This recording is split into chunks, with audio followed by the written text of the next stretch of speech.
si Mayor Christy Angeles nagbigay ng kanyang huling ulat sa bayan. Ano kaya ang kanyang ulat sa bayan, ha? Alamin natin kay Kuya Jude Briones. Target on air. Live report. Kuya Jude. Yes, correct.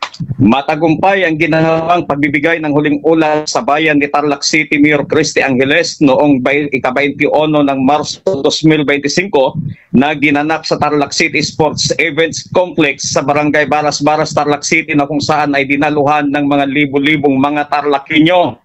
Ibinahagi ni Mayor Christy Angeles ang kanyang mga nagawa sa loob ng 9 na taon na kanyang panunulan bilang kauna-unahang babaeng alkalde ng naturang lungsod na nagdala ng progreso sa naturang lungsod.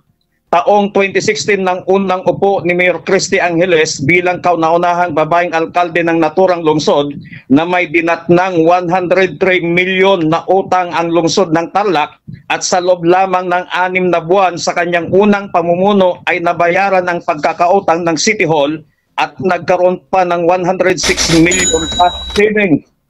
Bawat taon ay lumalaki ang kanilang savings na siyang patuloy naman ang pagbaba ng mga proyekto sa bawat barangay at pagtulong sa mga kababayan nito.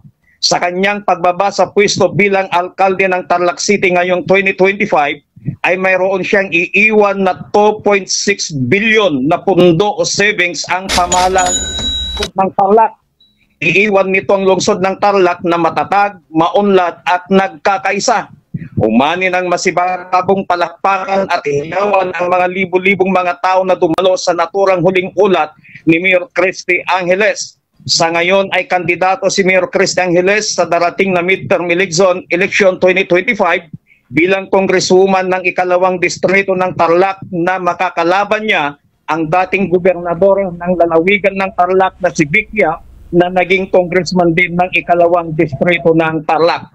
Mula dito sa Tarlac City, Jude Briones nag-uulat para sa DZMA 1530 ang Radyo TV. Target on air. Live report.